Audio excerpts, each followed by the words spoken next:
아까 제가 그 권력의 사유화 부분을 짚었는데 예. 대한민국 헌법에 한번 찾아보세요. 대한민국 헌법에 가보시면요.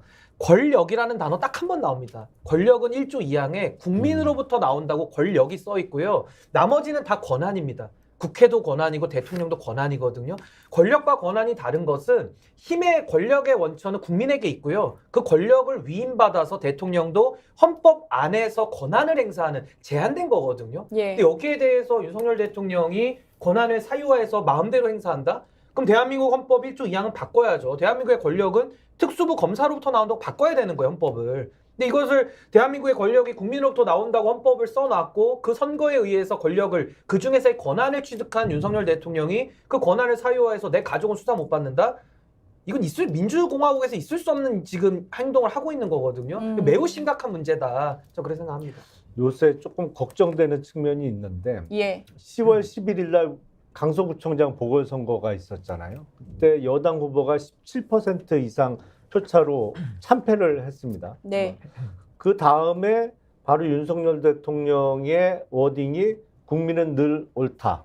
그리고 좀 톤이 바뀌었어요. 이제 이념 얘기 안 한다. 민생이 중요하다. 근데 1월 1일 대통령 신년사를 보면 다시 10월 11일 강서구청장 선거 전으로 돌아갔어요.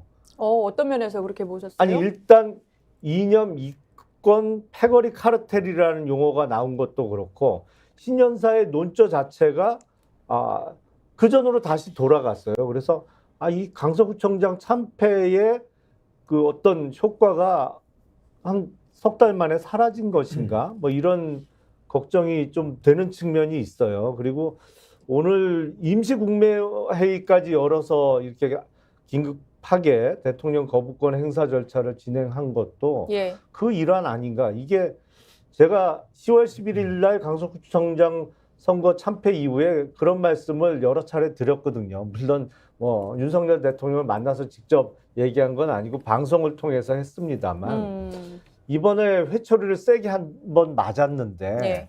정신 바짝 차리고 다 바뀌지 않으면 태도부터 모든 것이 바뀌지 않으면 6개월 후에 있을 총선에서 정말 그때는 곤장 맞는다. 회초리가 아니고 곤장 100대 맞고 다들 피 철철 흘리면서 실려 나간다. 이 정신 바짝 차려야 된다라는 이야기를 했는데 어째 이게 강서구청장 선거 전으로 다시 돌아가는 느낌이에요. 아니 더 늦게 돌아갔어요. 김용남 의원께서 윤석열 대통령을 정말 초심으로 걱정하시는 것 같은데요. 곤장을 맞을까 봐 지금 너무 걱정하시는데요. 여당에도 김남 의원님처럼 이야기하신 분이 꽤 많은 거로 저희들도 분석이 되는데 허은하 의원님도 탈당하면서 그랬잖아요. 예.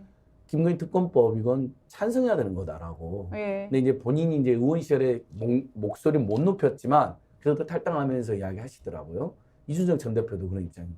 저도 깜짝 놀란 게 그 국회에서 쌍특검이 통과되자마자 바로 즉각 대변이 나와가지고 거부 강도 높은 제2호권이라는 법률 용어도 안 쓰고 거부한다라고. 그것도 너무 웃겼어요. 아직 여당이 거부권을 정식 건의도 안 했는데. 그러니까 아예 그것은 거부권을 건의하고 말 것도 없이 혹시라도 여당 내에서 일부 수용론이 나올까 봐. 또 한동훈 비호위원장으로 보낸 한동훈 위원장까지도 총선 후 수용 무슨 의사가 보이니까 무슨 소리냐. 바로 거부권 행사해야 돼. 니들이 안 하다더라도 거부할 거야라고 아예 못을 박은 것처럼 오늘 임시국무회도 그런 거죠.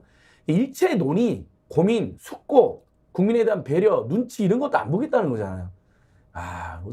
저는 정말 우리가 수십 년 권력감시도 해보고 사회 참여를 해보지만 전두환 노태우가 손해보면 짓밟고 온갖 나쁜 일 했잖아요. 근데 정치 영역에서는 이렇게까지 막 함부로 못했던 것 같아요. 막 국민의원이 국회 와가지고 막 국회의원을 소리 지르고 윽박 지르고 이런 것도 보기 어려웠고 국민의 눈치, 언론 눈치를 하나도 안 본다. 그럼 이건 파멸만 기다리고 있지 않을까요? 그래서 저도 이게 우리가 헌법에 그 권력의 내부 통제라고 다 배우거든요. 아마 다 법대 나오신 분들은 다 배우실 거고 변호사들은 다 아는 내용이에요. 그게 뭐냐면은 삼권 분립으로도 대통령의 권한은 견제와 감독을 받지만은 행정부 내에서도 장관들, 그러니까 국무위원들은 부서권이 다 있습니다. 그래서 사인 안 하면은 대통령도 집행을 못 하는 거예요. 그래서 뭐 소위 말하는 사형제도 우리가 집행이 안 되는 것이 법무부 장관이 사인을 안 하니까 결국 대통령도 안 하면서 이제 사실상 사형 폐지국으로 가는 거거든요. 예를 들어 전 이번에도 임시국무회의 했다는데 저는 절망감을 느끼는 게 아니 그 국무위원들은 도대체 뭐 하고 있길래 월급 받아가면서 국민들을 위해 일한다면 저 국무회의에 참석할 수 있습니까? 그 저 거부권을 사인하는 한덕수 총리는 뭡니까?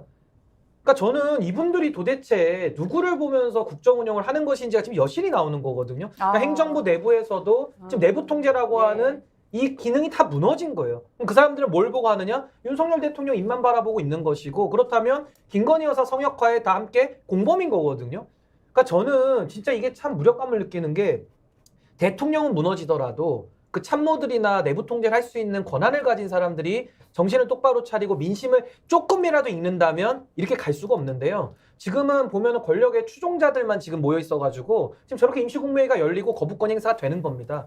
그러니까 이건 윤석열 대통령이 본질적 책임을 지지만은 그 옆에서 합세한 사람들도 이 역사가 책임을 물어야 될 것이다. 저는 그렇게 생각합니다. 맞습니다. 자, 지금 댓글에 김용남 의원 좋은 분인데 공천받기 힘들 것 같아 걱정됩니다.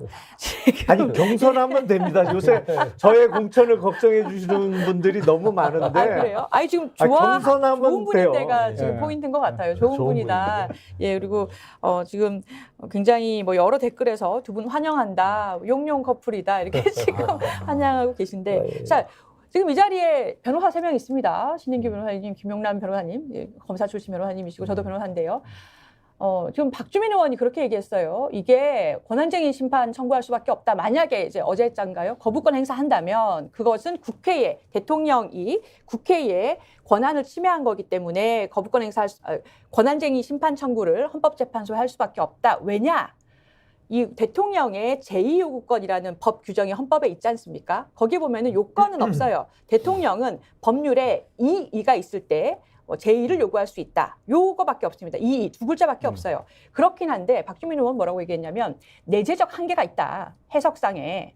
그래서 이번 사안 같은 경우에는 그러니까 이 내재적 한계가 제가 학설을 찾아보니까 이게 뭐 주권을 침해하는 법안이라든가 아니면은 뭐 어떤 뭐 이렇게 헌법 정신에 맞지 않는 법안이라든가 이런 경우에 보통은 허용된다. 이런 한계가 있다라는 학설도 있던데 박주민 의원은 뭐라고 얘기했냐면 가족에 대해서 거부권을 가족 수사를 막는 그런 거부권 행사이기 때문에 사실 대통령 자신에 대한 수사를 막는 거나 마찬가지라서 이해 상충이 있지 않느냐. 그럼 대통령은 이런 경우에는 거부권 행사할 수 없다.